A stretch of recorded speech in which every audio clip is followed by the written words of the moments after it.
मेरे प्यारे साथियों और मेरी बिहार की बहनों, वो आपके लिए एक बहुत बड़ी खुशखबरी है। जो भी बहन जीविका की वैकेंसी का इंतज़ार कर रहे थे, तो उनके लिए एक बहुत बड़ी ये खुशखबरी है। अब ये नियुक्ति की जो बात है वो तो अभी आपको पता ही है, पता चल भी गई होगी। लेकिन अब बात है कि आपको इस नियुक्ति को पूरा कैसे करना है, आप एक अपना सीट कंफर्म कैसे करेंगे, उस पर मैं बात ज़्यादा करूँगा, ना कि मैं आपको और डिटेल्स पे बात करूँगा। देखो, नियुक्ति तो आ ही जाती है, अब उस नियुक्ति में हमें अपना एक सीट पक्का कैसे करना है, बात तो अब उसकी होनी चाहिए, ना कि नियुक्ति की खुशी मनाने की बात है। तो मैं बात उस पर करूँगा।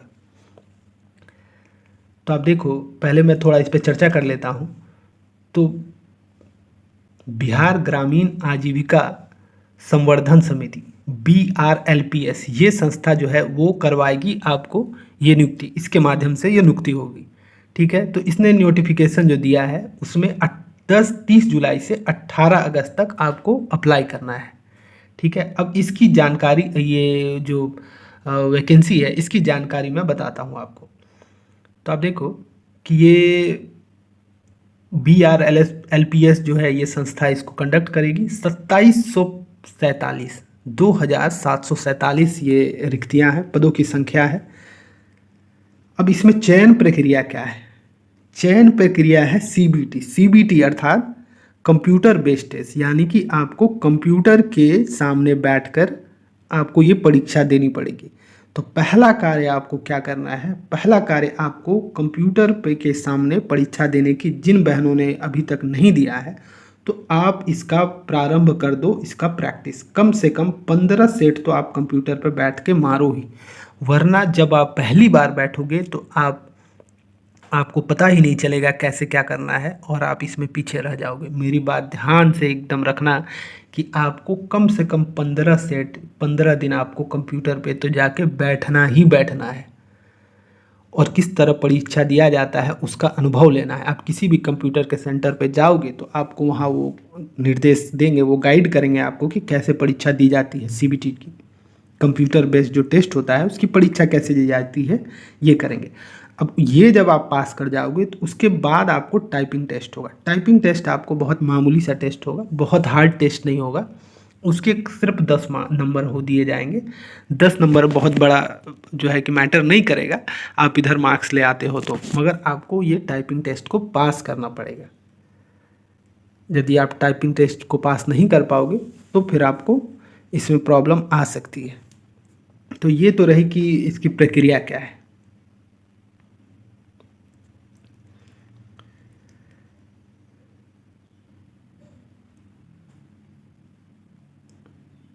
अब मैं आपको इसकी शैक्षणिक योग्यता बताता हूँ। कितने अलग अलग तरह के पोस्ट हैं, तो सबकी शैक्षणिक योग्यता पहले मैं आपको बता देता हूँ।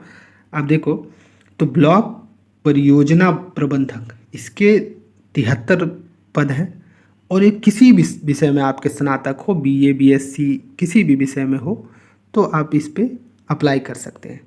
आजीविका विशेषज्ञ, इसके 235 पद हैं और इसमें आपको कृषि, पशुपालन, डेयरी प्रौद्योगिकी, मत्स्य पालन, बागवानी, ग्रामीण प्रबंधन या संबंधित क्षेत्रों में PG डिग्री या डिप्लोमा होना आवश्यक है। ठीक है, फिर आप देखो क्षेत्र समन्वयक है, इसके 374 पोस्ट हैं। एक किसी भी विषय में आप स्नातक हो, जैसे इस ब्लॉक परियोजना प्रबंधक, उसी तरह क्षेत्र समन्वयक में 374 पोस्ट है। किसी भी विषय में आपके स्नातक हो तो आप ये कर सकते हो। फिर देखो आप लेखाकार के 167 वैकेंसी हैं। इसमें आपको वाणिज्य में स्नातक होना चाहिए। वाणिज्य में स्नातक यानी कि BCom होने चाहिए आपके, कॉमर्स सब्जेक्ट में आपके स्नातक होने चाहिए। फिर कार्यालय सहायक के 187 पोस्ट हैं। तो किसी भी विषय में आपके स्नातक हो, हिंदी और अंग्रेजी की टाइपिंग का ज्ञान इसमें चाहिए। सारे सब्जेक्ट्स में आपको सारे पोस्ट में आपको टाइपिंग नहीं चाहिए, कार्यालय सहायक में आपको टाइपिंग का ज्ञान होना चाहिए। ठीक है, सामुदायिक समन्वयक में 1177 पोस्ट है। 1177 पोस्ट है सामुदायिक समन्वयक में। इसमें किसी भी विषय में स्नातक हो पुरुषों के लिए, इंटरमीडिएट महिलाओं के लिए। ठीक है, ब्लॉक IT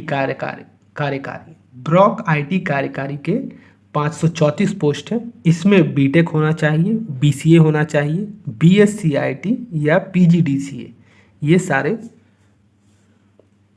आपके होने चाहिए हिंदी और अंग्रेजी टाइपिंग के साथ। इसमें ब्लॉक कार्यकारी आईटी कार्यकारी, ठीक है। ये कुल पद मिलके हो गए 2747। ये तो रहेगी पदों की। अब देखो कि आप आवेदन जो है वो कैसे करोगे। इसके आवेदन करने की प्रक्रिया मैं आपको बता देता हूँ। तो पहला स्टेप क्या है, उम्मीदवार सबसे पहले ऑफिशियल वेबसाइट पे जाएं, brlps.in पे जाना है आपको। उसके बाद आपको क्या करना है, होम पेज पे उसके एडवर्टीजमेंट दिया हुआ है, इस जो भी ये नियुक्ति आई है उसके रिगार्डिंग, वहीं पे आपको उस पर क्लिक करना है आपको। उसके बाद तीसरे स्टेप में आपको अप्लाई नाउ पे क्लिक करना है। वहीं एक बगल में टैब होगा अप्लाई नाउ, उस पर आपको क्लिक करना है। अब आप जो है कि ऑनलाइन एप्लीकेशन पेज खुलेगी, वहाँ आपको अपनी जो भी आपको जानकारी मांगी जाएगी सभी जानकारी को आप भरोगे। साथ ही जो भी दस्तावेज आपको मांगे जाएंगे उसे स्कैन करके आप अपलोड करोगे और आखिरी में आप आवेदन शुल्क को जमा करोगे, ठीक है। फिर जो आप आवेदन शुल्क जमा करने के बाद आप सबमिट बटन पर क्लिक करोगे और उसका प्रिंट आउट लेना ना भूलना। जो भी एप्लीकेशन आप सबमिट करके आपका वापस आएगा तो उस पेज का प्रिंट आउट ले लेना है, ठीक है। तो ये सारे प्रोसेस आपके होंगे एप्लीकेशन के, ठीक है, अप्लाई करने के। अब बात आती है कि आप इसको क्लियर कैसे करोगे। देखो, तो मैं आपको बता देता हूँ कि इसके प्रोसेस क्या होंगे। इसके प्रोसेस होंगे, ये 100 नंबर का इसमें होगा आपको सीबीटी एग्ज़ाम, ठीक है। इस सीबीटी एग्ज़ाम के आपको नंबर लाने होंगे, 60 नंबर लाने होंगे। 60 नंबर यदि आपकी आ जाती है तो आप इस परीक्षा को 100% उत्तीर्ण कर लोगे। 60 से अधिक आपको लाने की ज़रूरत नहीं पड़ेगी। तो ये 60 नंबर आएगा कैसे, तो देखो ये 100 नंबर में जो है आपको पूछे जाएंगे 30 नंबर के सामान्य ज्ञान, जीएस से आपको सवाल आएंगे जो कि करंट और पुराने भी होंगे। उसके बाद 30 नंबर के आपके रीजनिंग होगी, बहुत आसान रीजनिंग होगा, बहुत टफ रीजनिंग नहीं रहेगा। 30 नंबर के आपके गणित के सवाल रहेंगे, ठीक है। गणित के सवाल आपके 30 नंबर के रहेंगे और 10 नंबर में आपका कंप्यूटर का सवाल रहेगा। ये सब आप देखो तो कंप्यूटर का बहुत बड़ा सिलेबस नहीं होता तो आप इसमें अच्छा स्कोर कर सकते हो। रीजनिंग बहुत टफ नहीं होता तो आप इसमें अच्छा स्कोर कर सकते हो। गणित सबने पढ़ा ही है तो इसमें आप बहुत टफ गणित नहीं रहेगा कि आप उसको ना कर पाओ। तो कुल मिला के आप 60 नंबर आप इसमें कर सकते हो। तो थोड़ा आपको प्रैक्टिस करना है, बहुत ज़्यादा प्रैक्टिस की ज़रूरत नहीं है क्योंकि अधिक एप्लीकेशन इसमें गिरेंगे भी नहीं। तो उस लिहाजे से आप थोड़ा प्रैक्टिस कर लो और जिन सीट पे टाइपिंग टेस्ट है वो थोड़ा टाइपिंग की भी प्रैक्टिस कर लें, तो इससे आपको फ़ायदा काफ़ी होगा। आप अधिक सीटों पर आप अपना आवेदन कर पाओगे। अब ये तो पूरी जानकारी रह गई। अब आपको कोई भी सवाल रहता है तो आप कमेंट्स में आप पूछ सकते हो, मैं सभी का जवाब अवश्य दूंगा। और कोई अधिक जानकारी आएगी इस पे तो मैं आपको अवश्य शेयर करूंगा उसको। तब तक के लिए धन्यवाद।